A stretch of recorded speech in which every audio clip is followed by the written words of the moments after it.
নমস্কার বন্ধুরা, আশা করি আপনারা সবাই ভালো আছেন, সুস্থ আছেন। আজ কিন্তু পুরো টিম নয়, আপনাদের সামনে হাজির হয়েছে আপনাদের গল্প পাঠক বন্ধু তন্ময়। একাকী একটি উপন্যাস আপনাদের পাঠ করে শোনানোর আশা নিয়ে।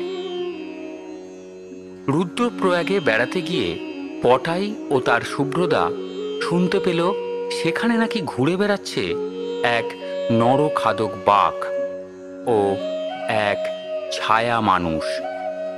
সন্দেহজনক ব্যাপারটা নিয়ে একটু নাড়াচাড়া করতেই আদিত্য সিংহ নামে এক বাঙালি ভদ্রলোকের সঙ্গে তাদের আলাপ হয়।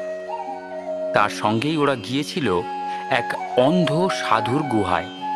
তার কাছে ছিল এক দুর্মূল্য মূর্তি, যার চোখ চুনির।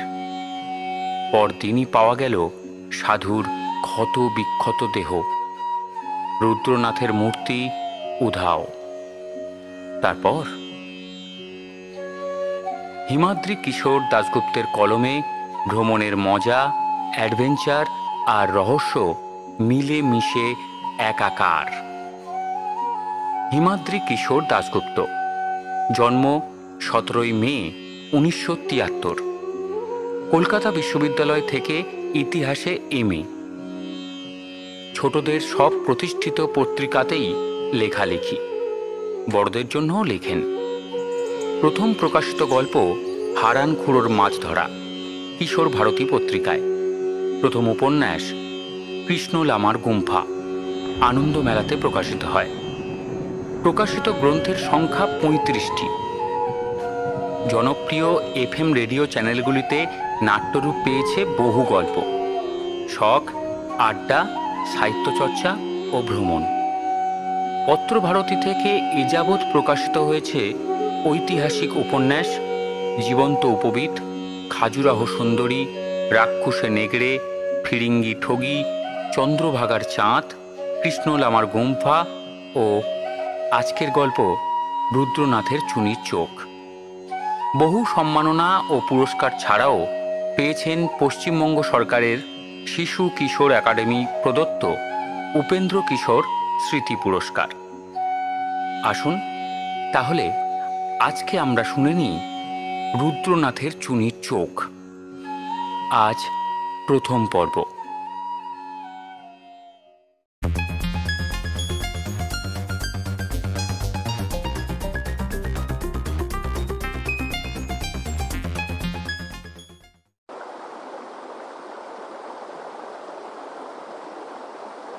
ওই হলো সঙ্গম বা প্রয়াগ। গোমুখ থেকে ভাগীরথী আর শতপন্থ থেকে অলকানন্দা এসে মিলেছে এখানে। তারপর গঙ্গা নাম নিয়ে নেমে গিয়েছে মর্তভূমির দিকে। বাস রাস্তা থেকে নিচে সঙ্গমের দিকে তাকিয়ে পটাইকে বলল শুভ্রতা। পটাই চায়ের গ্লাসে চুমুক দিয়ে বলল, কোনটা অলকনন্দা আর কোনটা ভাগীরথী? শুভ্রদা তার হাতের গ্লাসটা চা গুমটির কাঠের বেঞ্চের ওপর রেখে পকেট থেকে খুচরো পয়সা বের করে বলল, আমরা বাস রাস্তা ধরে যেদিকে যাব সেদিক থেকে আসা নদীটা হলো অলকনন্দা আর অন্যটা ভাগীরথী। পটাই বেঞ্চ ছেড়ে উঠে পকেট থেকে ছোট্ট ডিজিটাল ক্যামেরাটা নিয়ে গিয়ে দাঁড়ালো খাদের ধারে। নিচে দেবপ্রয়াগ পাহাড় থেকে নেমে আসা 2 শতসিনী মিলেছে এখানে। তাদের মিলিত কলতান এত ওপর থেকেও কানে আসছে পটায়ের। সঙ্গমের গায়ে দেবপ্রয়াগ মন্দির, বাঁধানো স্নানের ঘাট, ঠিক যেন এক টুকরো পিকচার পোস্টকার্ড। পটাই একটা ফটো তুলল, তারপর পিছন ফিরে শুভ্রদাকে জিজ্ঞেস করল, রুদ্রপ্রয়াগ পৌঁছতে কত সময় লাগবে? শুভ্রদা গুমটি ছেড়ে বাইরে এসে বলল, এখান থেকে রুদ্রপ্রয়াগ 69 কিলোমিটার, অর্থাৎ ঋষিকেশ থেকে যতটা পথ এসেছি তার ঠিক ততটা বাকি। ড্রাইভার বলছিল বিকেল 5টা হবে।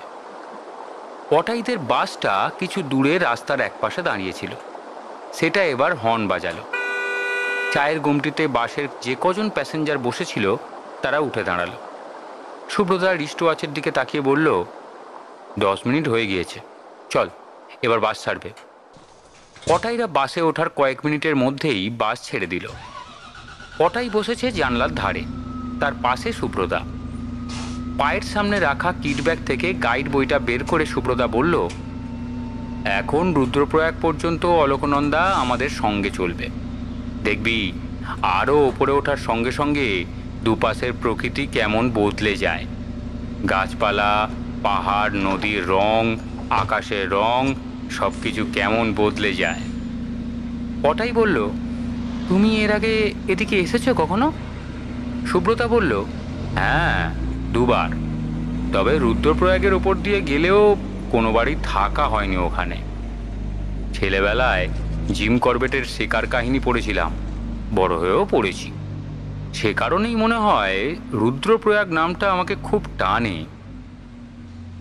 2 দিন থেকে ভালো করে ঘুরে দেখতে হবে জায়গাটা। পটাই জিজ্ঞেস করল, তারপর আমরা কোথায় যাব? বইয়ের পাতা উল্টাতে উল্টাতে সুব্রতা বলল, সেরকম নির্দিষ্টভাবে এখনো কিছু ভাবিনি। আজ 17 তারিখ। হরিদ্বার থেকে কলকাতায় ফেরার জন্য দুন এক্সপ্রেসের রিজার্ভেশন 27 তারিখ। পাক্কা 10 দিন। রুদ্রপ্রয়াগ থেকে যাওয়া যেতে পারে কেদারনাথ বা বদ্রীনাথের দিকে। তাছাড়া আমরা যেদিকে যাচ্ছি সেদিকে ছোট ছোট বেশ কিছু ছবির মতো সুন্দর শহর আছে। উখিমঠ, যোশীমঠ, গুপ্তকাশী, গরুরগঙ্গা, সোনপ্রয়াগ, চামেলি, হেলং, এইসব। এই জায়গাগুলো ঘুরে দেখা যেতে পারে। এই বলে সুব্রতা বইয়ের পাতায় মুখ গুঁজল। পটাই জানালা দিয়ে বাইরে তাকিয়ে রইল। মসৃণ পিচ ঢালা রাস্তা ক্রমশ এঁকে বেঁকে ওপরের দিকে উঠেছে। পথের একদিকে পাহাড়, অন্যদিকে খাদ। নিচ দিয়ে বয়ে চলেছে কল্লোলিনী, অলকনন্দা। এসব দৃশ্য দেখতে দেখতে একটা হাই তুলল পটাই। সেটা খেয়াল করে সুব্রতা বলল, ঘুম পেলে এখনই ঘুমিয়ে নে। এখন 12টা বাজে। শ্রীনগর পৌঁছোতে 2টো বাজবে। ওখানে খেয়ে নেব আমরা, কিন্তু তারপর চোখ বুঝলে খুব মিস করবি। শ্রীনগর ছাড়লে আসল গাড়োয়ালে ঢুকবো আমরা। তাহলে এখনই ঘুমিয়ে নি। এই বলে সে আর একটা হাই তুলে চোখ বুজে মাথা এলিয়ে দিল। আর সুব্রতা মন দিল বইয়ের পাতায়। পটাই সুব্রতার সঙ্গে গতকাল পৌঁছেছে হরিদ্বারে। গঙ্গার ধারে মিশ্রজিৎ ধর্মশালায় উঠেছিল তারা। দুপুরে দুজনে স্নান সারল গঙ্গায়। সন্ধ্যায় হরকে পৌড়ি ঘাটে সন্ধ্যারতি দেখেছে। আর আজ সকালে বাসের মাথায় লাগেজ উঠিয়ে রওনা হয়েছে রুদ্রপ্রয়াগের উদ্দেশ্যে। সুব্রতাকে পটাই দাদা বলে ডাকলেও আসলে সে পটাইয়ের জামাইবাবু, চন্দ্রনাদির বর। পটাই বাবা মার এক ছেলে। চন্দ্রনাদি পটাইয়ের জ্যাঠতুতো দিদি। পটাইদের বাড়ি শ্যামবাজারের কাছে গগেন্দ্র মিত্র লেনে। আর সুব্রতা চন্দ্রনাদি থাকে বরানগরে সুব্রতাদের পৈতৃক বাড়িতে। চন্দ্রনাথের ওপরে আরও 2 বোন, মানে পটাইয়ের আরও 2 দিদি আর 2 জামাইবাবু আছেন। তারাও কলকাতাতেই থাকেন। 3 দিদি জামাইবাবুই পটাইদের বাড়িতে আসা যাওয়া করেন। তারা সবাই তাকে খুব ভালোবাসেন। কিন্তু সুব্রতার সঙ্গেই পটাইয়ের বেশি বন্ধুত্ব, ঠিক যেন দাদা ভাইয়ের সম্পর্ক। অন্য জামাইবাবুদের চেয়ে সুব্রতাকে আলাদা বলে মনে হলো পটাইয়ের। সুব্রতা শুধু চাকরি আর সংসার নিয়েই থাকে না, বরং গত 5 বছরে 5টা চাকরি ধরেছে আর ছেড়েছে। সংসারের খুঁটিনাটি ব্যাপারে তার মন নেই বলে চন্দ্রনাদি প্রায়ই বকাবকি করে। সুব্রতার নেশা নানা ধরনের বই পড়া আর এখানে সেখানে হুটহাট ঘুরে বেড়ানো। তার বরানগরের বাড়ির দোতলায় একটা ঘর আছে, যেখানে বাড়ির অন্য সবাই ও আত্মীয় স্বজনের প্রবেশ নিষেধ। সুব্রতা নিজে ছাড়া একমাত্র পটাইয়ের সে ঘরে প্রবেশাধিকার আছে। সেটা সুব্রতার পড়ার ঘর কাম কাজের ঘর। কি নেই সেই ঘরে? রাশি রাশি বই থেকে শুরু করে ঘরের কোনায় দাঁড় করিয়ে রাখা একটা মানুষের স্কেলিটন, চীনা লণ্ঠন, তিব্বতী মুখোশ, নেপালি কুগড়ি, স্ফটিকের গণেশ মূর্তি, ডাকটিকিট জমানোর গাবদা খাতা, এসব নানা অদ্ভুত জিনিসে ভর্তি সে ঘর। আরও একটা জিনিস অবশ্য সে ঘরে সুব্রতার বসার টেবিলের ড্রয়ারে চাবি দেওয়া অবস্থায় রাখা থাকে। সে জিনিসটার ব্যাপারে অন্য কেউ কিছু না জানলেও সুব্রতাই পটাইকে অর্থাৎ শুভ্রমকে দেখিয়েছে সেটা। একটা পিস্তল, নাম নাকি মাউজার। জিনিসটা অবশ্য এককালে সুব্রতার বাবার ছিল। তিনি ছিলেন একটা কোম্পানির ম্যানেজার। অনেক সময় কাঁচা টাকা পয়সা তাকে এনে রাখতে হতো বাড়িতে, তাই তিনি সরকারের থেকে লাইসেন্স নিয়ে জিনিসটা কিনেছিলেন। তার মৃত্যুর পর সেই লাইসেন্সটা তার নামে ট্রান্সফার হয়েছে, সে কথা সুব্রতাই বলেছে। সুব্রতার আরেকটা ব্যাপার হলো নানা বিষয়ে অসাধারণ জ্ঞান আর পর্যবেক্ষণ ক্ষমতা। কাউকে একবার দেখে তার সম্পর্কে বেশ কিছু তথ্য বলতে পারে। এহেন সুব্রতা যখন দিন 15 আগে পটাইয়ের বাড়িতে গিয়ে বলল, আমি গাড়োয়াল যাচ্ছি, আমার সঙ্গে যাবি নাকি, তখন এই সুযোগ হাতছাড়া করতে রাজি হয়নি পটাই। মা অবশ্য একটু গড়রাজি ছিলেন, বলেছিলেন, এবার তোর মাধ্যমিক পরীক্ষা, তোর কি যাওয়া ঠিক হবে পটাই? বাবা অবশ্য ব্যাপারটাকে এনকারেজ করে বলেছিলেন, ও যখন যেতে চাইছে তখন যাক না, প্রকৃতির শিক্ষাও তো প্রয়োজন। তারপর ওখান থেকে ফ্রেশ এয়ারে বেরিয়ে এসে নতুন উদ্যমে পড়াশোনা শুরু করলেই হলো। বাবা এ কথা বলার পর সেদিনই পটাইয়ের বেড়াতে আসার ব্যাপারটা ফাইনাল হয়ে গিয়েছিল। তবে সুব্রতার সঙ্গে বাড়তিনে কলকাতার কাছে পিঠে পটাই এর আগে বেড়াতে গেলেও তার সঙ্গে এত দূর বেড়াতে আসা এই প্রথম। দুটো নয়, শ্রীনগর পৌঁছতে প্রায় 2:30 বেজে গেল। শ্রীনগরে ঢোকার মিনিট 10 আগেই অবশ্য ঘুম ভেঙে গিয়েছিল পটাইয়ের। বেশ জমজমাট শহর শ্রীনগর। বাস যেখানে দাঁড়ালো সেখানেই কাছাকাছি একটা হোটেলে খেতে ঢুকলো পটাইরা। খাওয়া সেরে মিনিট 10 মধ্যেই আবার রাস্তায় এসে দাঁড়ালো তারা। সুব্রতা একটা সিগারেট ধরিয়ে বলল, রুদ্রপ্রয়াগ পৌঁছতে আমাদের আরো ঘন্টা 2-2.5 সময় লাগবে। পটাই জিজ্ঞেস করলো, আচ্ছা ওখানে কোথায় থাকবো আমরা? সুব্রতা জবাব দিল, কালী কমলি ধর্মশালায়, কলকাতা থেকে বুকিং করেছি। এরপর একটু থেমে সে বলল, এদিকে যেখানেই যাবি সেখানেই একটা করে কালী কমলি ধর্মশালা পাবি। কালী কমলি কার নাম?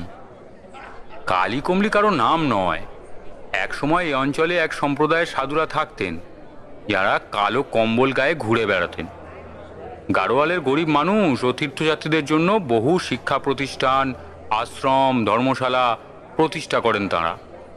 কালো কম্বল গায়ে থাকতো বলে স্থানীয় মানুষ তাদের বলতো কালী কমলিওয়ালা। কমলি অর্থাৎ কম্বল, তাদের নামেই এসব ধর্মশালা। পটাই চারপাশটা দেখতে লাগলো। রাস্তার দুপাশে সার সার ঘরবাড়ি, দোকানপাট, আর তার কিছু পিছনে ছোট ছোট পাহাড়ের সারি। রাস্তায় যেসব লোকজন চোখে পড়ছে তাদের মধ্যে বেশিরভাগই তীর্থযাত্রী আর সাধু সন্ন্যাসী সম্প্রদায়ের মানুষ। একদল পাগড়িধারী, কোমরে কৃপান গোঁজা শিখও চোখে পড়ল পটাইয়ের। সুব্রতা বলল, এরা কোথায় যাচ্ছে জানিস? এরা যাচ্ছেন হেমকুণ্ড সাহিব। ও জায়গাটা বদ্রীনাথের দিকে, শিখদের পবিত্র তীর্থস্থান। একটা লেক আছে ওখানে। হঠাৎ আকাশ থেকে একটা ধাতব শব্দ শুনে পটাই আকাশের দিকে তাকিয়ে দেখতে পেল কিছু দূরে দুটো পাহাড়ের ফাঁক দিয়ে একটা হেলিকপ্টার এগিয়ে আসছে। সে যেন আসছে পটাইদের দিকেই। সুব্রতা কপ্টারটার দিকে তাকিয়ে বলল, গাইড বইয়ে লেখা আছে দেখলাম এখান থেকে কপ্টারে কেদারনাথ বদ্রীনাথ দর্শন করার ব্যবস্থা আছে, তবে এটা আসছে হরিদ্বারের দিক থেকে। কয়েক মুহূর্তের মধ্যেই কপ্টারটা একদম নিচে পটাইদের মাথার ওপর চলে এলো। এত নিচে যে রাস্তায় দাঁড়িয়ে পাইলটের মুখটা পর্যন্ত চোখে পড়ল পটাইয়ের।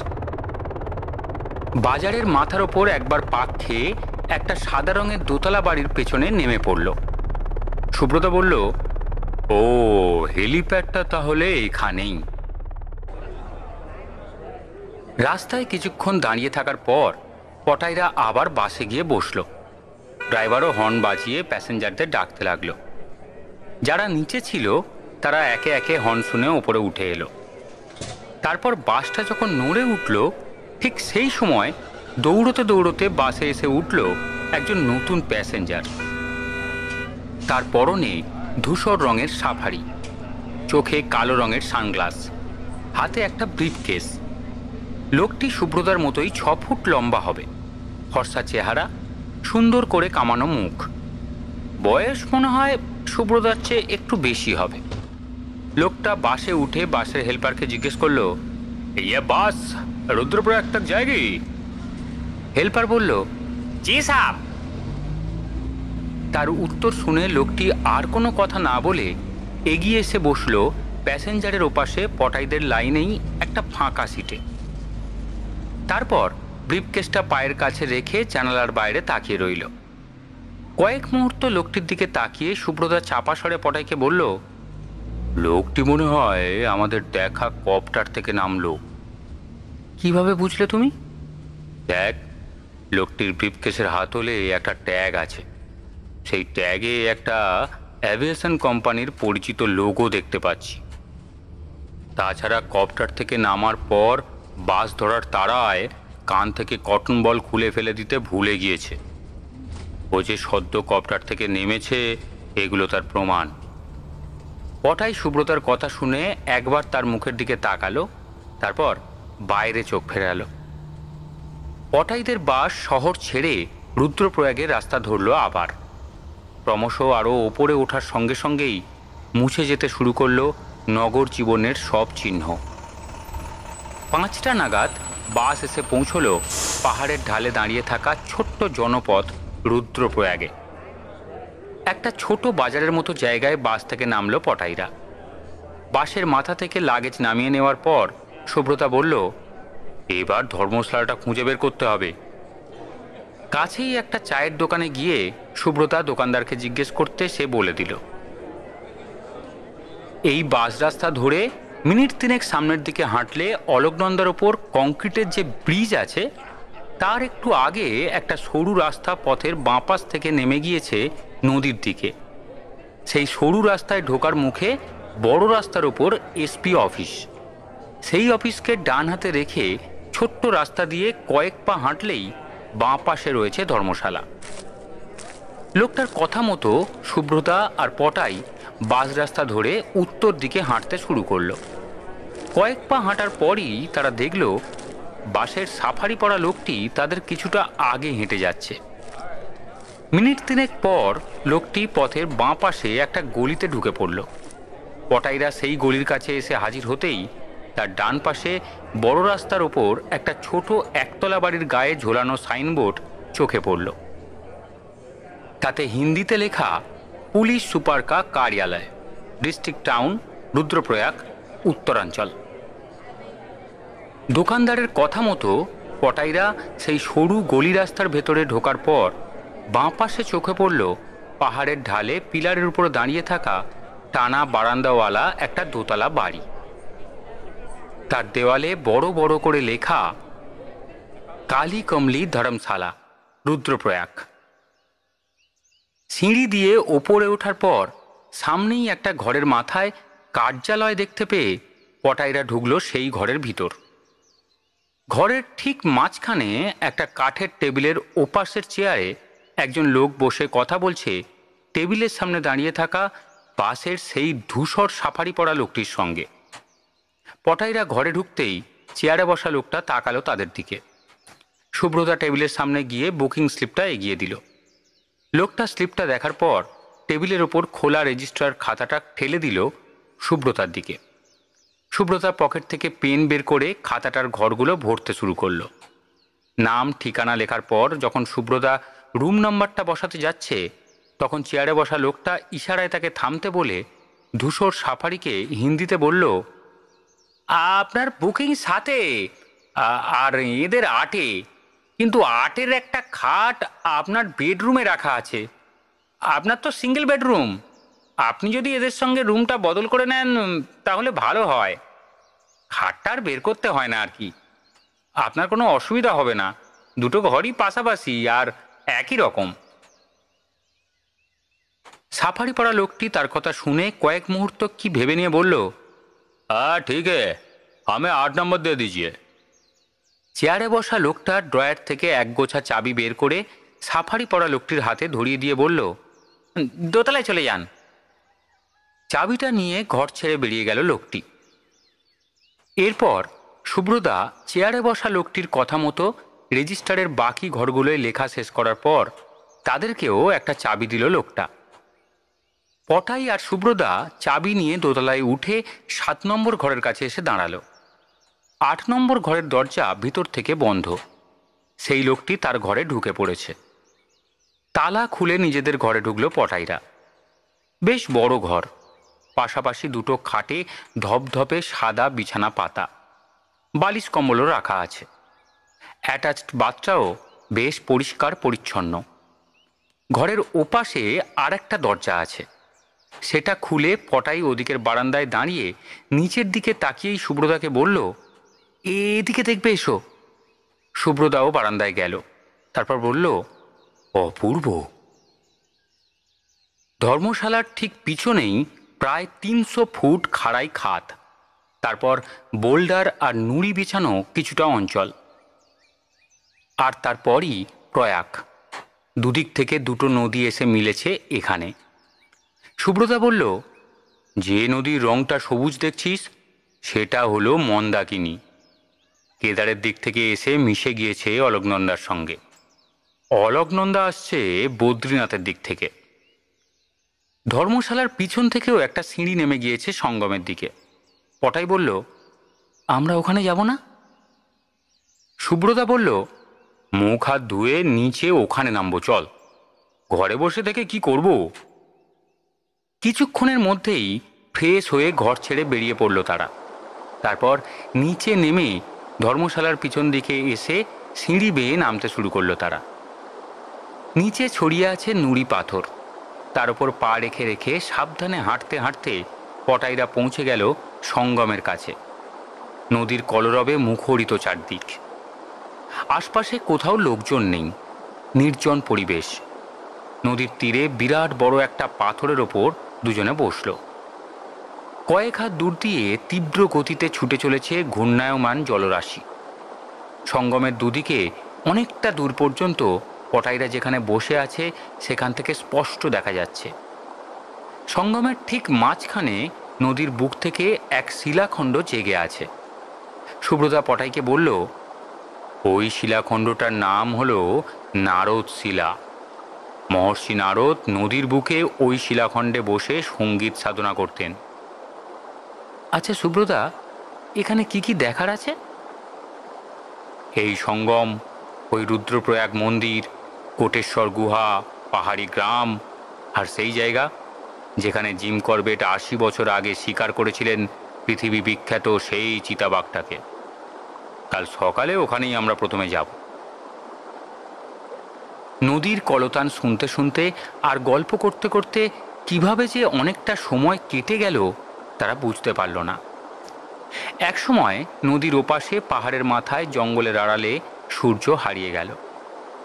অন্ধকার নামতে শুরু করলো নদীর বুকে। ঠিক তখনই পটাইরা ফেরার পথ ধরল। অনেকটা সময় লাগলো আবার ধর্মশালার কাছে উঠে আসতে। সুব্রতা বলল, এখন আর ঘরে যাব না, সামনের বাজারটায় যাব। রাতের খাওয়া সেরে একেবারে ঘরে ফিরব। ঠান্ডা পড়তে শুরু করেছে। পটাই জ্যাকেটের ভিতর থেকে টুপি বের করে মাথা ঢেকে নিল। পটাইরা যখন নদীর ওপরের সেই কংক্রিটের ব্রিজের কাছে বাজারে হাজির হলো তখন দোকানগুলোয় আলো জ্বলে গিয়েছে। ছোট্ট বাজার, ছোট ছোট দোকান, তবে আনাজ থেকে শুরু করে শীতবস্ত্র সবই পাওয়া যায় সেখানে। তারা প্রথমে একটা চায়ের দোকানে চা খেলো, তারপর সময় কাটাবার জন্য ঘণ্টাখানেক ইতস্তত ঘোরাফেরা করলো বাজারের মধ্যে।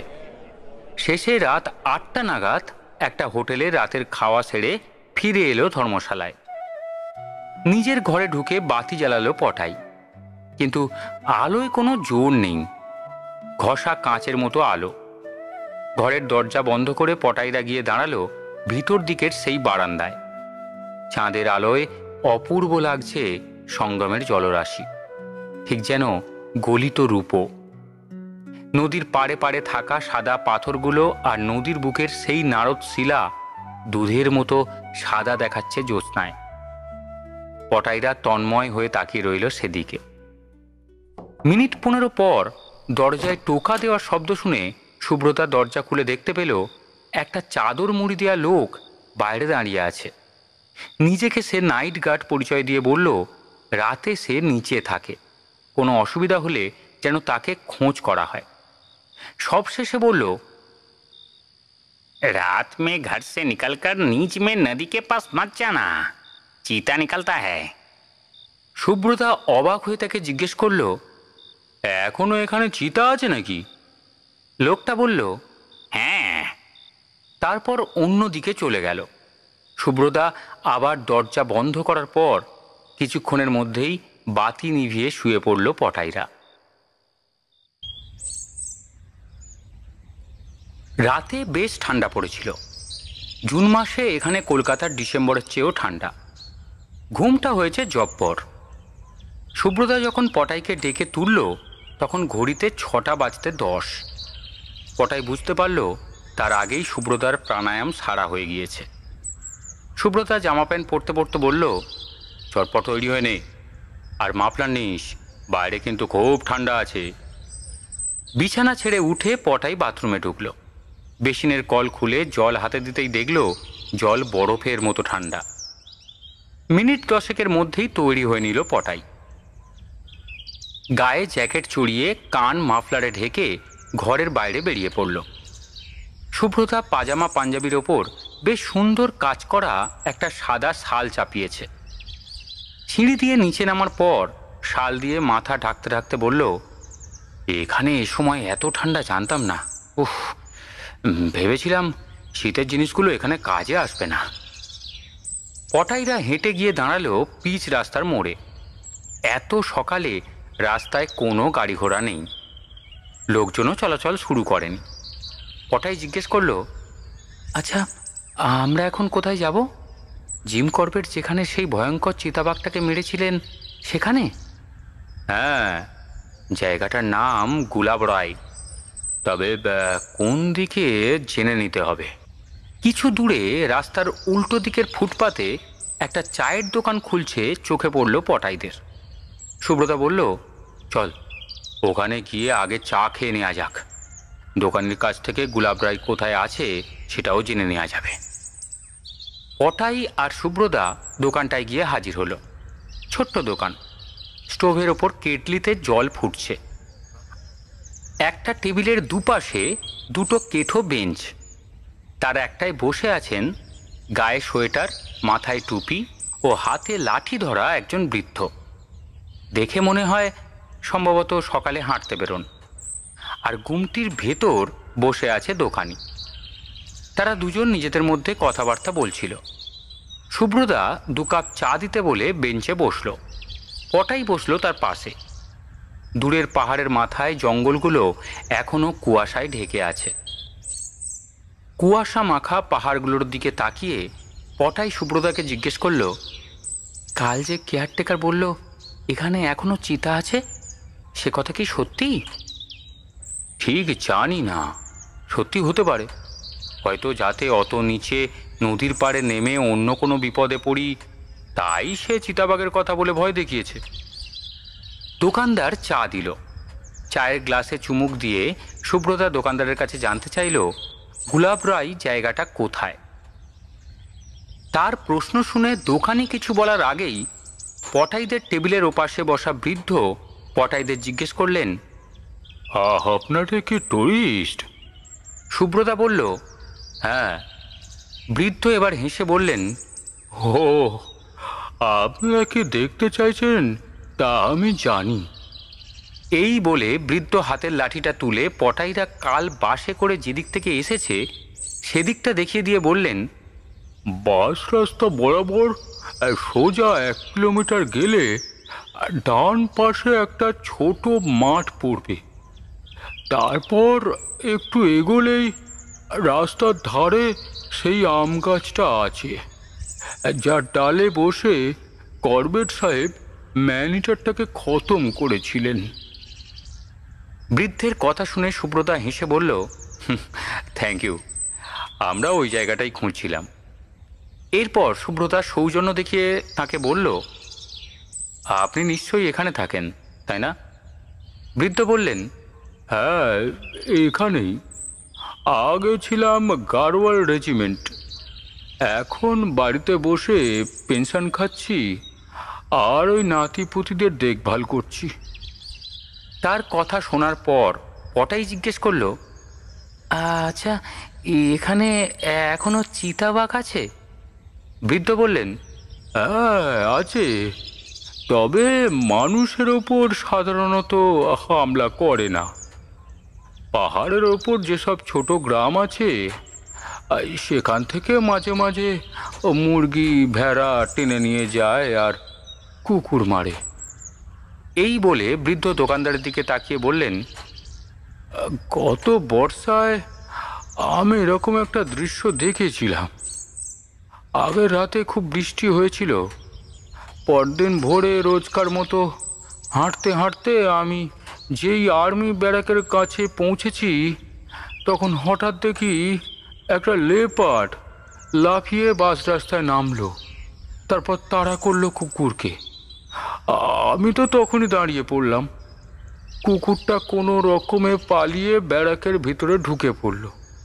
এরপরই কিছু দূরে রাস্তায় দাঁড়িয়ে থাকা আমাকে দেখতে পেল প্রাণীটা, আর সঙ্গে সঙ্গে এক লাফে খাদের দিকে অদৃশ্য হয়ে গেল।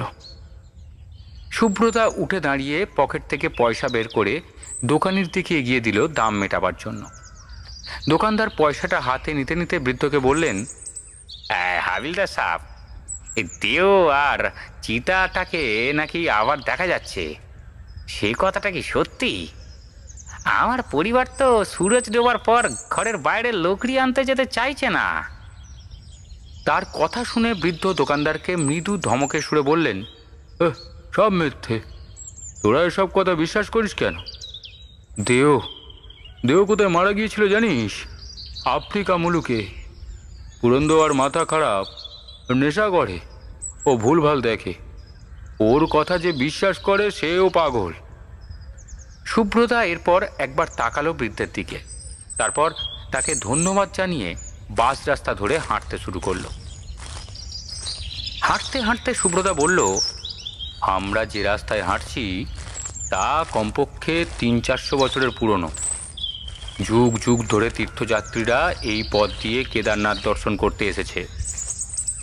আজ না হয় এখানে পিচ রাস্তা হয়েছে, বাস চলাচল করছে, দোকান ধর্মশালা হয়েছে, কিন্তু সেদিনের কথা তুই ভাব, যেদিন সাপথ সংকুল পথ ধরে অরণ্যের মধ্যে দিয়ে এই পাহাড়ি পথ বেয়ে তীর্থযাত্রীদের যেতে হতো। ঝড় ঝঞ্ঝা তো ছিলই, তার সঙ্গে ছিল বাঘ আর কালাজ্বরের ভয়। এসবের হাত থেকে রক্ষা পেয়ে খুব অল্প সংখ্যক তীর্থযাত্রী সমতলে নিজেদের ঘরে ফিরতে পারত। পটাই বলল, জিম করবেটের বইয়ে যে পণ্ডিতজির চটির কথা লেখা আছে সেটা তো গুলাব রায়তেই, তাই না? হ্যাঁ, ওখানেই। এখনও তা টিকে আছে কিনা জানি না। আজ থেকে 70-80 বছর আগে ওই চটি বা সরাইখানাটাই ছিল এই অঞ্চলে তীর্থযাত্রীদের মাথা গোঁজার একমাত্র আশ্রয়। আর তুই যে পণ্ডিতজির কথা বলছিস তিনি ছিলেন একমাত্র মানুষ যিনি চিতার দাঁত থেকে নিজেকে মুক্ত করতে পেরেছিলেন। হ্যাঁ জানি, জিম করবেটের রুদ্রপ্রয়াগের নরখাদক চিতা ওই শিকার কাহিনীটা বেশ কয়েকবার আমি পড়েছি, তবে সেটা অবশ্য বাংলা অনুবাদ। করবেট সাহেবের দুটো ইংরেজি বই, the man eaters of Kumaon ও man eating leopard of Rudraprayag আমার কালেকশানে আছে, ফিরে গিয়ে নিস। আসলে আমরা এখানে যাকে চিতা বলছি সেগুলো আসলে হচ্ছে লেপার্ড, চিতার জাত ভাই। চিতা আছে আফ্রিকায়। ভারতবর্ষ থেকে গত শতাব্দীর প্রথম দিকেই তারা নিশ্চিহ্ন হয়ে যায়। ভারতবর্ষের শেষ চিতা শাবক দুটি শিকার করেছিলেন মেওয়ারের মহারাজ, স্বাধীনতারও অনেক আগে। তাহলে চিতা আর চিতাবাঘ ঠিক এক নয়? না, চিতার ইংরেজি হলো চিতা আর চিতাবাঘের ইংরেজি হলো লেপার্ড, যে কারণে করবেট সাহেব তার ইংরেজি বইয়ে লেপার্ড শব্দটা ব্যবহার করেন। কথা বলতে বলতে রাস্তা ধরে এগিয়ে চলল পটাইরা। বেশ কিছুটা এগোবার পর বাঁক নিতে পথের পাশে একটা আর্মি ব্যারাক দেখতে পেল তারা। সেটা দেখে সুব্রতা বলল, চায়ের দোকানের বৃদ্ধ মনে হলো এখানেই চিতাবাঘ দেখেছিলেন। ব্যারাক ছাড়িয়ে বেশ কিছুটা রাস্তা এগোবার পর তাদের দূর থেকে চোখে পড়ল একটা মাঠ। একসময় তারা পৌঁছে গেল সেই মাঠের কাছে। পথের বাঁ পাশে পাহাড় আর ডান পাশে মাঠটা। মাঠের শেষ প্রান্তে খাদ, তার নিচে বয়ে চলেছে অলোকনন্দা। মাঠটা ডান দিকে ঢালু হয়ে নেমেছে খাদের দিকে। মাঠের যেখানে শেষ হয়েছে ঠিক সেখানেই বাস রাস্তার গায়ে দাঁড়িয়ে রয়েছে একটা আম গাছ। গাছটা দেখতে পেয়েই সুব্রতা বলল, নিশ্চয়ই এটাই হবে। পটাইরা গিয়ে দাঁড়ালো গাছটার নিচে। ঠিক তার ডান দিকে নিচু পাঁচিল ঘেরা জায়গা। গাছের ডালপালা ছায়া দিচ্ছে সেই জায়গাটাকে। ঘেরা জায়গাটার মাঝখানে পচা পাতার স্তূপের ভিতর থেকে মাথা তুলে দাঁড়িয়ে আছে ফুট চারেক উঁচু একটা স্মারক। আম গাছের ডালের ফাঁক গলে ভোরের আলো এসে পড়েছে শ্বেত পাথরের ফলকে। তাতে লেখা, in this very spot was killed the man eating leopard of Rudraprayag by Jim Corbett on 2 May 1926। Subrata বেশ কিছুক্ষণ তাকিয়ে রইল স্মৃতি ফলকটার দিকে।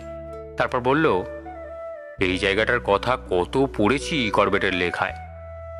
আজ এখানে এসে দাঁড়িয়ে বুকের ভিতর কেমন যেন রোমাঞ্চ হচ্ছে। একদিন এই জায়গাটা, বিশেষত এই আম গাছটা, তামাম গাড়োয়ালের মানুষকে এক ভয়ঙ্কর অভিশাপ থেকে মুক্তি দিয়েছিল। সাগর পাড়ে দ্য পায়োনিয়ারের মতো বড় বড় কাগজেও ফলাও করে ছাপা হয়েছিল এই গাছটার কথা।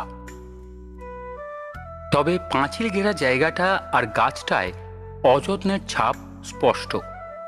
কারা যেন গাছটার ডালে সম্ভবত পর্যটকদের দৃষ্টি আকর্ষণ করার জন্য একটা মাচান বেঁধে রেখেছিল।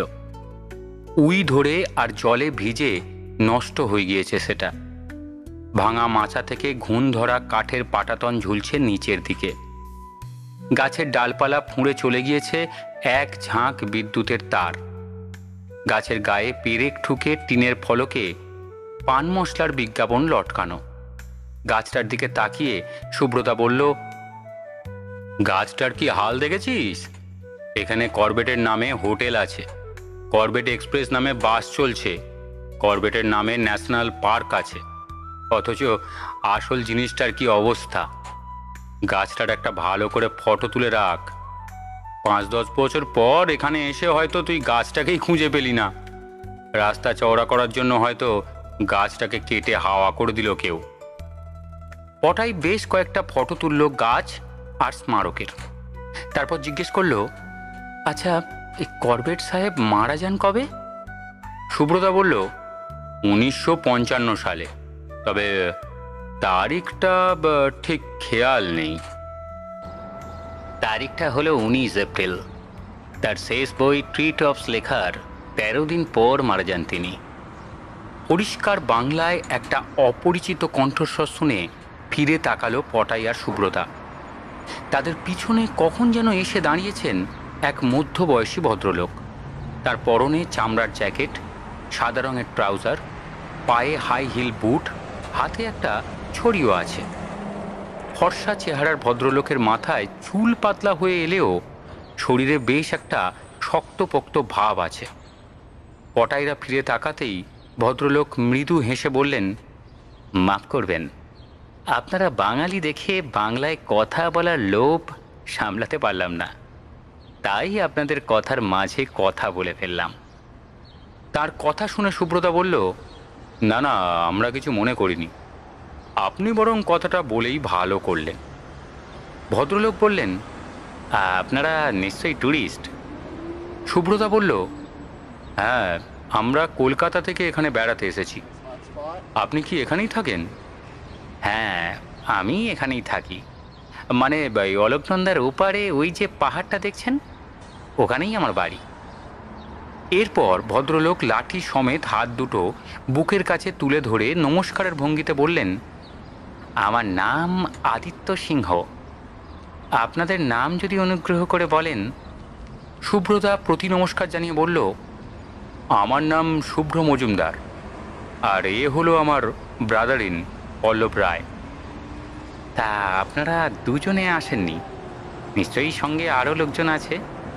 তিনি জিজ্ঞেস করলেন। আমরা দুজনেই এসেছি, আমাদের সঙ্গে কোনো লোকজন নেই। তাহলে আমি আমার ব্যাপারে সংক্ষেপে একটু বলি। আমার তিন কুলে কেউ নেই, বিয়ে থাও করিনি। আমার কর্মজীবন কেটেছে এক বেসরকারি প্রতিষ্ঠানে। চাকরি সূত্রে সারা ভারতবর্ষের বিভিন্ন কোণায় ঘুরে বেড়াতে হয়েছে আমাকে। কিন্তু তারপর হঠাৎ একদিন আমার মনে হলো, কি হবে কাজকর্ম করে, কার জন্য এই পরিশ্রম? আমার তো কোনো আপনার জন্য নেই যে আমার পরিশ্রমের টাকা ভোগ করবে। তাই ঠিক করলাম আর চাকরি নয়, বাকি জীবনটা শহর নগরের হই হট্টগোল থেকে দূরে কোনো শান্ত নির্জন পরিবেশে কাটিয়ে দেব। যেরকম জায়গায় আমি থাকতে চাই মনে মনে তার একটা ছবি কল্পনা করেছিলাম। তা হলো ছোট্ট পাহাড়ি জনপদ, চারপাশে সবুজ পাহাড়, মাথার ওপর নীল আকাশ, নিচ দিয়ে বয়ে যাচ্ছে খরস্রোতা। চিন্তামাফিক বাংলার ভিতর ও বাইরে এ ধরনের বেশ কয়েকটা জায়গা দেখলাম। তবে শেষ পর্যন্ত আমার এক বন্ধুর পরামর্শে এই জায়গাটা দেখতে এসে ভারী ভালো লেগে গেল আমার। আর তারপরই চাকরি ছেড়ে জীবনে একটু আধটু যা সঞ্চয় করেছিলাম তাই নিয়ে এখানে চলে এলাম। টানা কথাগুলো বলার পর একটু থামলেন ভদ্রলোক। তারপর বললেন, এ অঞ্চলের পুরনো বাসিন্দা বলতে যা বোঝায় আমি ঠিক তা নই। মাত্র বছর দুই হলো আমি রুদ্রপ্রয়াগে এসেছি। স্থানীয় লোকজনের সঙ্গে ঠিক যতটুকু প্রয়োজন তার চেয়ে বেশি সম্পর্ক আমার এখনো গড়ে ওঠেনি। সুব্রতা তার কথা শুনে বলল, আপনার কথা শুনে মনে হলো আপনি কর্মব্যস্ত মানুষ ছিলেন। তা এখন আপনার সময় কাটে কিভাবে? বই পড়ে আর ঘুরে বেরিয়ে। পাহাড় জঙ্গলে হাঁটতে হাঁটতে ঘুরে বেড়াই আমি। কখনো বা অলকনন্দা মন্দাকিনীর তীরে বসে নদীর স্রোতের দিকে তাকিয়ে থাকি। এভাবেই সময় কেটে যায়। ভদ্রলোক এখানকার পাহাড় জঙ্গলে ঘুরে বেড়ান শুনে পটাই হঠাৎ তাকে জিজ্ঞেস করল, আপনি এখানে কখনো চিতাবাঘ দেখেছেন? পটাইয়ের কথা শুনে কয়েক মুহূর্ত চুপ করে রইলেন ভদ্রলোক। তারপর বললেন, হ্যাঁ, বেশ কয়েকবার দেখেছি। ওই যে অলকনন্দার ওপারে পাহাড়ের মাথার জঙ্গলে, ওটা করবেট ন্যাশনাল পার্কের একটা রেঞ্জ। ওখানে চিতাবাঘ আছে, মাঝে মাঝে নিচে নেমে আসে।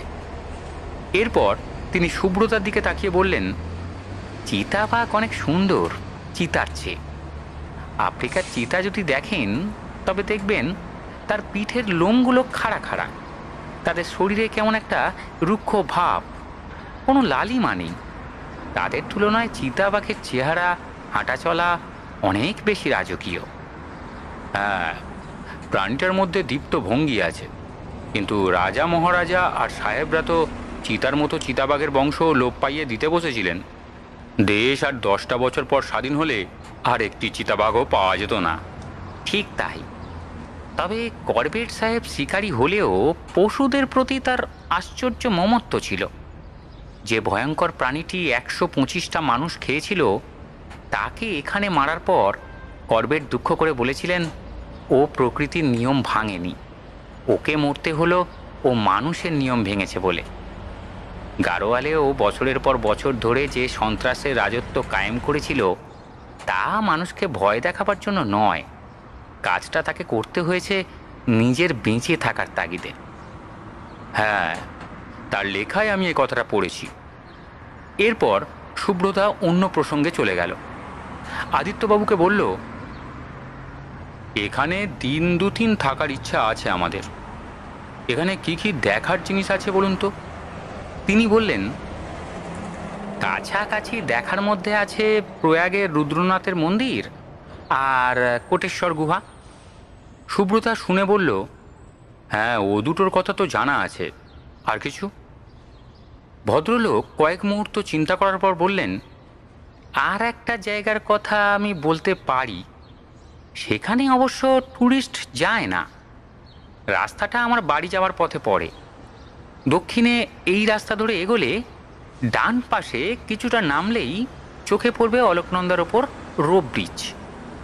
যার কথা করবেট সাহেবের বইয়েও আছে। ওই রোপ ব্রিজ ওপারে ঠিক যেখানে শেষ হচ্ছে সেখানেই একটা সুঁড়ি পথ নেমেছে খাতের দিকে।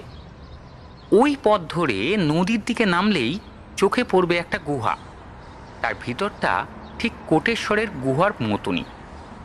ওই গুহার ভিতর বাস করেন এক দৃষ্টিহীন সাধু। তার অনেক বয়স।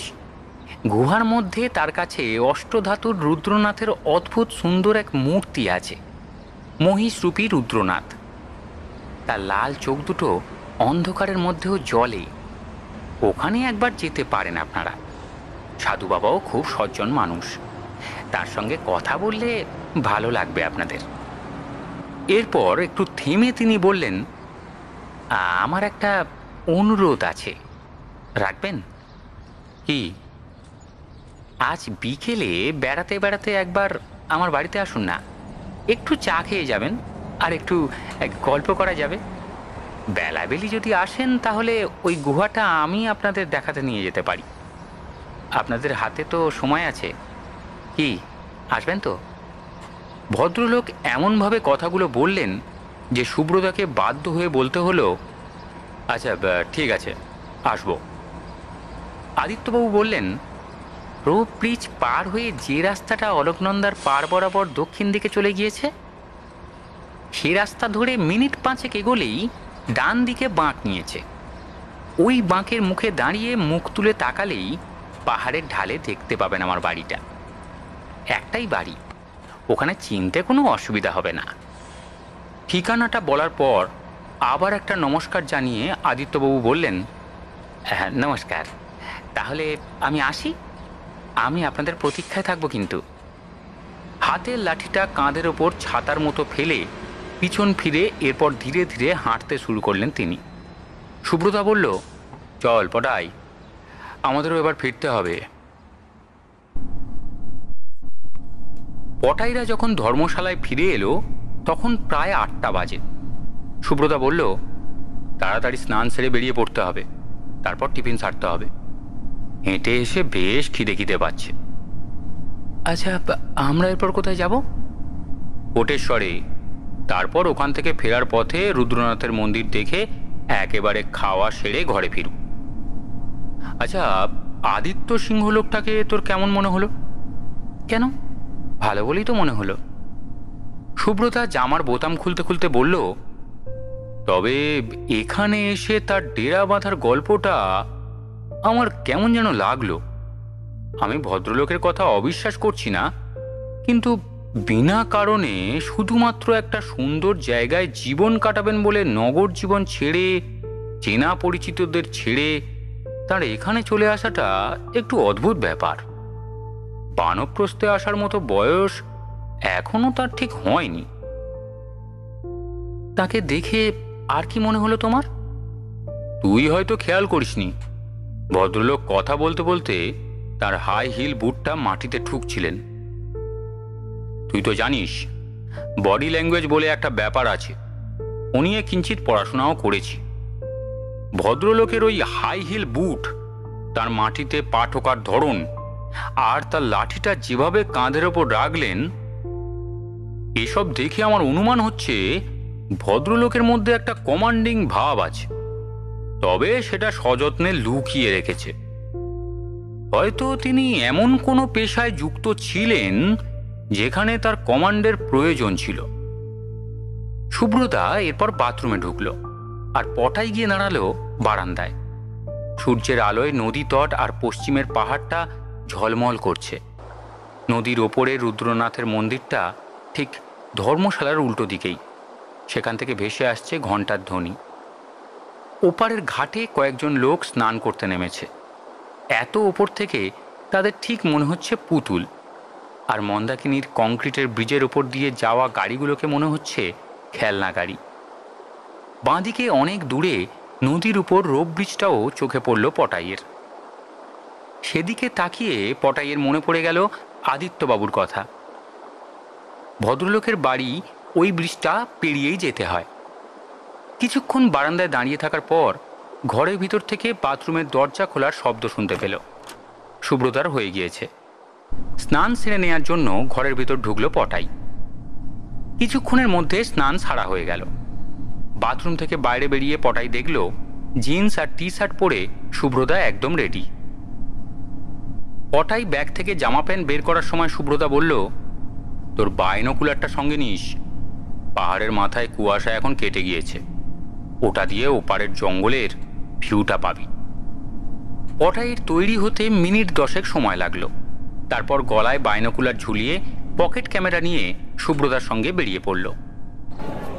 বাস রাস্তায় পৌঁছে শুভ্রদা বলল, গাইড বইয়ে যা দেখলাম তাতে মন্দাকিনীর কংক্রিটের সেতু পার হয়ে ওপারে কোটেশ্বরের দিকে যেতে হবে, চল ওদিকে হাঁটি, আর বাজারে টিফিনটাও সেরে নেওয়া যাবে।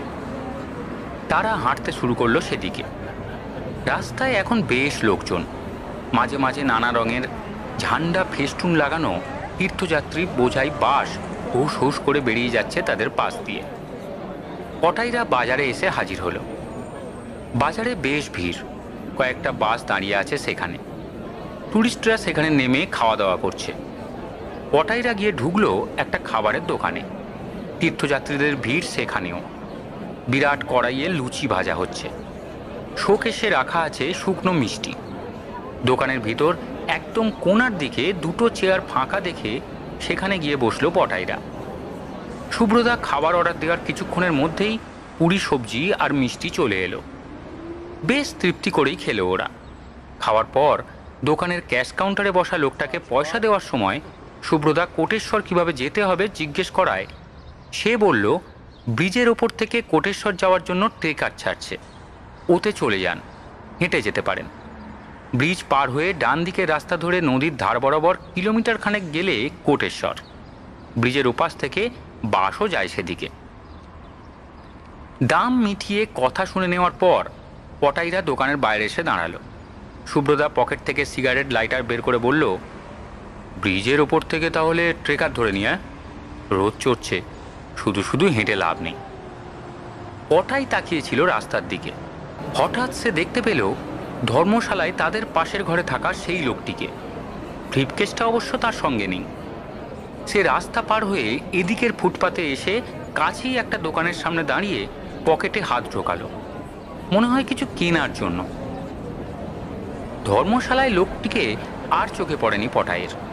তার ঘরের দরজা সব সময় ভেতর থেকে বন্ধই দেখেছে। শুভ্রতা দাঁড়িয়ে পড়ে সিগারেট ধরাবার পর পটাই বলল, ওই দেখো আমাদের পাশের ঘরের লোকটি, যে আমাদের সঙ্গে বাসে এসেছিল। কই? পটাই আঙুল তুলে দেখিয়ে দিল। লোকটি সম্ভবত একটা সিগারেটের প্যাকেট কিনল, তারপর একটা সিগারেট জ্বালিয়ে প্যাকেট লাইটার পকেটে ঢুকিয়ে সোজা ব্রিজের দিকে হাঁটতে শুরু করলো। শুভ্রতা আর পটাইরা এরপর তার পিছন পিছন ব্রিজের দিকে হাঁটতে লাগলো ট্রেকার ধরার জন্য। পটাইদের চেয়ে বেশ কিছুটা এগিয়ে চলেছে লোকটি। শুভ্রতা মন্তব্য করল, লোকটি মনে হয় ব্যবসায়ী। দেখছিস, আমাদের মতো রাস্তার দুপাশের লোকজন, দোকানপাট এসব দেখতে দেখতে হাঁটছে না, নিজের মতন কোনো দিকে না তাকিয়ে সোজা হেঁটে যাচ্ছে। সম্ভবত রাস্তাটা ওর পরিচিত, এখানে আসা যাওয়া আছে ওর। ব্রিজের কাছাকাছি যখন তারা পৌঁছে গিয়েছে ঠিক তখন তাদের আগে আগে হাঁটতে থাকা লোকটি প্যান্টের পকেট থেকে একটা রুমাল বের করলো। পটাইয়ের মনে হলো লোকটি পকেট থেকে রুমাল বের করার সময় তার পকেট থেকে কি যেন একটা ছোট্ট জিনিস রাস্তায় পড়ল। লোকটি খেয়াল করেনি ব্যাপারটা। রুমাল দিয়ে ঘাড় মুছতে মুছতে সে হাঁটতে লাগলো। সুব্রতারও চোখ এড়ায়নি ব্যাপারটা। সে বলল, লোকটির পকেট থেকে কি একটা পড়ল না? পটাই বলল, হ্যাঁ তাই তো মনে হলো। পটাই কিছুটা এগিয়ে ঠিক সেই জায়গায় হাজির হতেই দেখতে পেল রাস্তার ওপর সাদা মতো একটা কাগজের টুকরো পড়ে আছে। সুব্রতা কাগজের টুকরোটা কুড়িয়ে নিয়ে দেখল সেটা একটা দোকানের কার্ড। তাতে ইংরেজিতে লেখা, Rudranath emporium, rudraksha and curio shop, river side road, near Prayag temple, Rudraprayag. তারপর দেওয়া আছে দোকানের টেলিফোন নাম্বারটাও। কার্ডটা উল্টে ধরতেই সেখানে আর একটা লেখা দেখতে পেল পটাইরা। তবে সেটা ছাপানো নয়, সবুজ কালি দিয়ে হিন্দিতে বড় বড় হরফে লেখা, কোটেশ্বর মে মিলনা। লেখাটা পড়ার পর সুব্রতা বলল, লোকটিকে ডেকে কার্ডটা দিয়ে দিই, হয়তো ওর কাছে এটা কাজের জিনিস। লোকটি বেশ কিছুটা এগিয়ে গিয়েছে। পটাইরা দ্রুত হাঁটতে লাগলো লোকটিকে দাঁড় করাবার জন্য। লোকটির কাছাকাছি পৌঁছাবার পর সুব্রতা তার উদ্দেশ্যে বলল, এক্সকিউজ মি। বলার পর কথাটা কানে গেল লোকটির। ঘুরে দাঁড়িয়ে সে পটাইদের উদ্দেশ্যে বলল, ইয়েস। সুব্রতা আর পটাই লোকটির সামনে গিয়ে দাঁড়াবার পর সুব্রতা তাকে ইংরেজিতে বলল, এই কার্ডটা মনে হয় আপনার পকেট থেকে রাস্তায় পড়ে গিয়েছে। লোকটি কার্ডটা হাতে নিয়ে দেখল, তারপর শুধু বলল, নো থ্যাঙ্কস। কার্ডটা আবার সুব্রতার হাতে ধরিয়ে দিয়ে ব্রিজের দিকে হাঁটতে শুরু করল। সুব্রতা পটাইকে বলল, আশ্চর্য তো, আমরা দুজনে কি একসঙ্গে ভুল দেখলাম? সুব্রতা কার্ডটা আরেকবার ভালো করে দেখে বুক পকেটে রাখল, তারপর হাঁটতে শুরু করল। কিছুটা এগিয়ে তারা পৌঁছে গেল ব্রিজের মুখে। জায়গাটায় বেশ ভিড় আছে, লোকজন ট্রেকার বাসে ঠেসাঠেসি। সেখানে সাফারি আর সানগ্লাস পরা লোকটা ব্রিজে উঠে সেই ভিড়ের মধ্যে কোথায় যেন হারিয়ে গেল। ব্রিজের ওপর উঠে ট্রেকার পেতে অসুবিধা হলো না পটাইদের, তাতে চেপে বসলো তারা। জনা 12 লোক নিয়ে ট্রেকার ছাড়ল।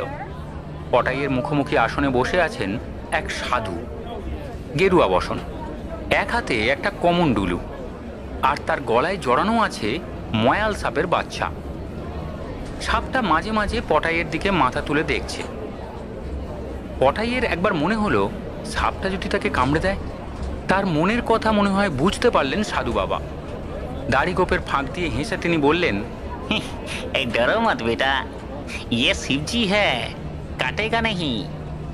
সুব্রতাও পাশ থেকে বলল, হ্যাঁ, ময়েল সাপ কামড়ায় না। সুব্রতা এরপর সাধু বাবাকে হিন্দিতে বলল, ওটা আমার হাতে একটু দেবেন? সাধু বাবা বললেন, क्यों नहीं, ये शिव जी को छूने से सब तकलीफ दूर हो जाएगी। এরপর তিনি তার গলা থেকে সাপটা খুলে তুলে দিলেন সুব্রতার হাতে। সুব্রতা সাপটাকে হাতে নিয়ে দেখল। তার ডান হাত বেয়ে গলার দিকে ওঠার চেষ্টা করতে লাগলো ময়ালের বাচ্চাটা। এরপর সুব্রতা হঠাৎ সাপটা নিয়ে জড়িয়ে দিল পটাইয়ের গলায়। কিচ্ছু হবে না বুঝতে পারলেও তার শীতল স্পর্শে গাটা কেমন শিরশির করে উঠল পটাইয়ের। সুব্রতার কাণ্ড দেখে হেসে ফেললেন সাধু বাবা। কয়েক মুহূর্ত পরে শিবজিকে পটাইয়ের গলা থেকে খুলে নিজের গলায় ধারণ করে নিলেন তিনি। খাবার দোকানের লোকটার কথা মতো ব্রিজ পেরিয়ে মন্দাকিনীকে ডান হাতে রেখে এগোতে লাগলো ট্রেকার। যাত্রাপথে বারচারেক স্টপ দিল গাড়িটা। 2-3 জন করে প্যাসেঞ্জার নামা ওঠা করল স্টপে। সাধু বাবাও নেমে গেলেন। মিনিট 20 মধ্যেই পটাইরা পৌঁছে গেল কোটেশ্বরে। কোটেশ্বর গুহায় যাওয়ার রাস্তা বাস রাস্তা থেকে নেমে গিয়েছে নিচের দিকে। পাথরের ধাপ বেয়ে নিচে নামতে নামতে সুব্রতা বলল, গুহার নাম কোটেশ্বর কেন জানিস? প্রকৃতির খেয়ালে এই গুহার ভিতর গড়ে উঠেছে অসংখ্য শিবলিঙ্গ। তার সংখ্যা নাকি কোটি ছাড়িয়ে গিয়েছে। তাই এই গুহার নাম কোটি ঈশ্বর বা কোটেশ্বর। বেশ কিছুটা নামার পর তারা এসে দাঁড়ালো একটা চাতাল মতো জায়গায়। সেখানে জুতো ছেড়ে নিচে নামতে হলো তাদের। বাঁদিকে একটা সংকীর্ণ পথ 100 ফুট এগিয়ে শেষ হয়েছে গুহার মুখে। সিঁড়ি কিন্তু আরও অনেক নিচে গিয়ে শেষ হয়েছে। দুটো বিরাট পাথরের দেওয়ালের মধ্যে দিয়ে এসে মন্দাকিনী সেখানে একটা কুণ্ড তৈরি করেছে। সেদিকে তাকিয়ে সুব্রতা বলল, আগে গুহাটা দেখে আসি, তারপর নিচে নামব। সংকীর্ণ পথটার একদিকে পাথরের দেয়াল, অন্য পাশে লোহার রেলিং। অসাবধান হলে রেলিং টপকে নিচে পড়ে যাওয়ার আশঙ্কা আছে। পাথরের দেওয়াল বেয়ে জল চুঁইয়ে পড়ছে।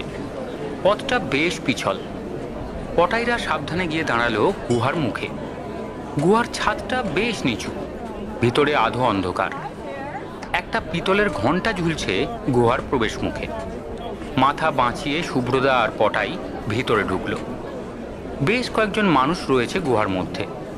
তাদের কয়েকজন পটাইদের মতো ট্যুরিস্ট, কয়েকজন স্থানীয় মহিলা, আর রয়েছেন একজন পূজারী ব্রাহ্মণ। প্রদীপ জ্বলছে গুহার ভিতরে। প্রকৃতির খেয়ালে ছোট বড় নানা আকারের অসংখ্য শিবলিঙ্গ তৈরি হয়েছে মেঝে আর দেয়ালের গায়ে। গুহাটা বাঁয়ে বেঁকে আরও কিছুটা এগিয়েছে, কিন্তু সেখানে যাওয়ার উপায় নেই। বাঁকের মুখেই মাটিতে গজিয়ে ওঠা শিবলিঙ্গগুলোকে দেবতা রূপে পুজো করা হয়। সেই শিবলিঙ্গগুলোর গায়ে ঘিয়ের প্রলেপ, ফুল আর বেলপাতার স্তূপ। ঘি আর ধূপের গন্ধে ম ম করছে জায়গাটা। কোটেশ্বর গুহার ভিতরে কিছুক্ষণ দাঁড়িয়ে থাকার পর পটাইরা বাইরে এসে দাঁড়ালো। বাইরে বের হওয়ার সময় পটাই একবার হাত দিয়ে ঘণ্টাটা বাজালো। তার শব্দ প্রতিধ্বনিত হতে লাগলো বাইরের চারপাশের পাথুরে দেয়ালে। সুব্রতা বলল, চল এবার নিচে নামা যাক। পটাইরা একদম নিচে নেমে কুণ্ডের সামনে গিয়ে দাঁড়ালো। জায়গাটা বেশ ঠান্ডা। পটাই জলে হাত দিয়ে দেখল জল একদম যেন বরফ। সংকীর্ণ খাদের মধ্যে দিয়ে জল এসে জমা হচ্ছে সেখানে। খাদের দুপাশে উঁচু পাথরের দেয়াল, তার ফাঁক দিয়ে চুলের মতো এঁকে বেঁকে আসছে মন্দাকিনীর সবুজ জলধারা। পটাইরা যেখানে দাঁড়িয়ে আছে সেখানে কুণ্ডকে বেষ্টন করে 3 দিকেই পাথরের দেয়াল আকাশের দিকে উঠে গিয়েছে। সুব্রতা বলল, জব্বলপুরে মার্বেল ডকে নামলে অনেকটা এরকম লাগে। জলধারা যেদিক থেকে আসছে সেই 2 পাথুরে দেওয়ালের ফাঁক দিয়ে অনেকটা দূরে একটা ঝুলা বা দড়ি আর কাঠের তৈরি ছোট্ট সাঁকো দেখতে পেল পটাই।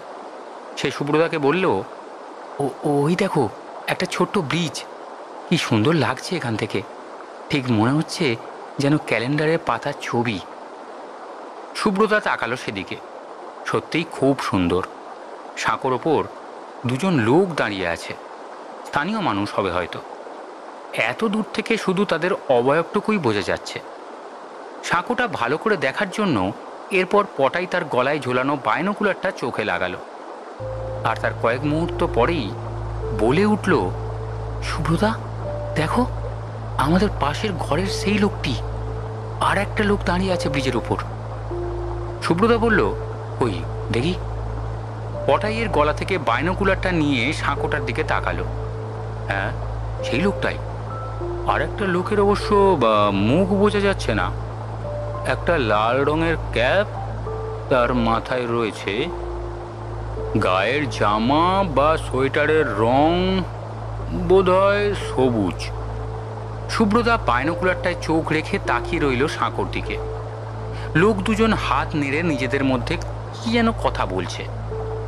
মিনিট 2-1 তারা দাঁড়িয়ে কথাবার্তা বলল। তারপর 2জন সাঁকোর দুদিকে হেঁটে অদৃশ্য হয়ে গেল।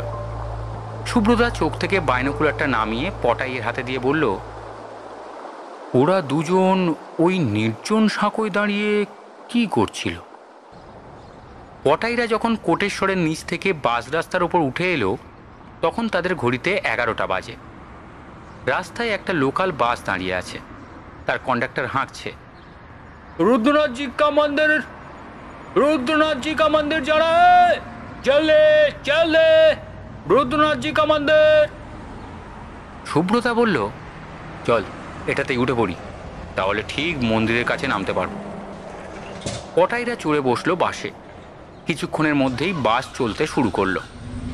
পটাই জানলা থেকে নিচ দিয়ে বয়ে চলা মন্দাকিনীকে দেখতে লাগলো, আর সুব্রতা কি যেন চিন্তা করতে লাগলো। চলতে চলতে থামতে থামতে বাস একসময় পৌঁছে গেল মন্দাকিনীর ব্রিজের কাছে, যেখান থেকে ট্রেকারে চেপেছিল পটাইরা। তারপর ব্রিজকে বাঁ হাতে রেখে আরেকটু এগিয়েই থেমে গেল। পটাইরা নেমে পড়ল বাস থেকে। সামনে রাস্তার দুপাশে সার দোকান, আর তার মধ্যে দিয়ে রাস্তা গিয়েছে প্রয়াগের ওপর দাঁড়িয়ে থাকা রুদ্রনাথ মন্দিরের দিকে। বাস থেকে নামার পর সুব্রতা নদীর ওপারে তাকিয়ে একটু কোনাকুনিভাবে আঙুল তুলে দেখিয়ে বলল, ওই দেখ পটাই, আমাদের ধর্মশালাটা দেখা যাচ্ছে। পটাই দেখতে পেল নদীর ওপারে উঁচুতে খাদের কিনারে দাঁড়িয়ে থাকা লাল রঙের দোতলা ধর্মশালাটা। তাদের বারান্দাও চোখে পড়ল। পটাই সেদিকে তাকিয়ে সুব্রতাকে বলল, হ্যাঁ তাই তো, ওই তো বারান্দায় তোমার নীল জিন্স মেলা, সেটাও চোখে পড়ছে। তারা হাঁটতে শুরু করলো মন্দিরের দিকে। পথের দুপাশের দোকানগুলো অধিকাংশই পুজো সামগ্রী, বাসনপত্র আর রুদ্রাক্ষের দোকান। দুপাশ দেখতে দেখতে হঠাৎ থমকে সুব্রতার রাস্তার উল্টো দিকের একটা দোকানের দিকে তাকিয়ে দাঁড়িয়ে পড়ল।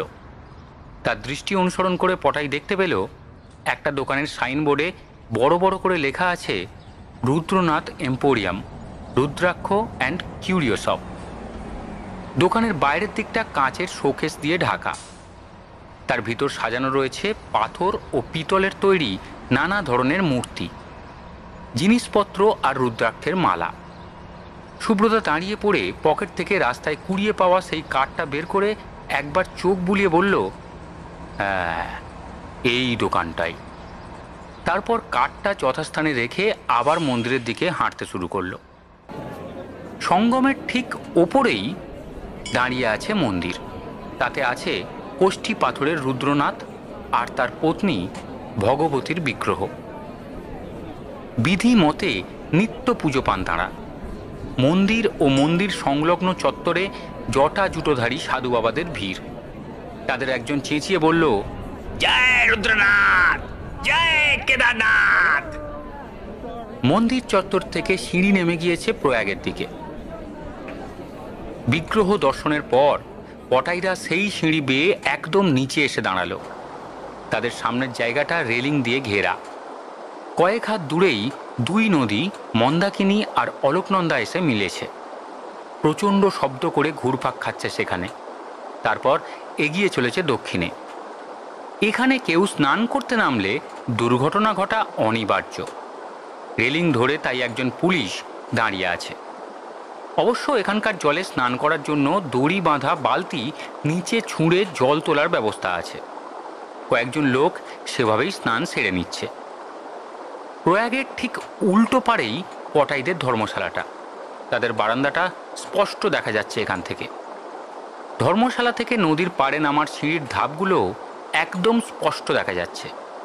ওই সিঁড়ি বেয়েই গতকাল বিকেলে নদীর পাড়ে নেমেছিল পটাইরা। যেখানে তারা বসেছিল সেই জায়গাটাও এপার থেকে চিনতে পারল পটাই। রেলিংয়ের ধারে দাঁড়িয়ে প্রয়াগের জলরাশি যেদিকে ভেসে যাচ্ছে সেদিকে তাকালে চোখে পড়ে অলোকনন্দার ওপরে সেই রোপ ব্রিজটা। বায়নোকুলারটা চোখে দিয়ে অনেকক্ষণ সেদিকে তাকিয়ে রইল পটাই, কিন্তু ব্রিজের ওপর কোনো লোকজনের আসা যাওয়া চোখে পড়ল না। ওদিকটা তার জনশূন্যই মনে হলো। আধ ঘন্টা টাক রেলিংয়ের ধারে দাঁড়িয়ে প্রয়াগের সৌন্দর্য একদম কাছ থেকে উপভোগ করার পর পটাই আর সুব্রতা ওপরে উঠতে শুরু করল। আজ এই পর্যন্ত। আগামী শুক্রবার ঠিক বিকেল 5টায় আবার হাজির হবে বেঙ্গলি স্টোরি স্টেশন রুদ্রনাথের চুনির চোখ দ্বিতীয় পর্ব নিয়ে। ততদিন ভালো থাকবেন, সুস্থ থাকবেন। ধন্যবাদ।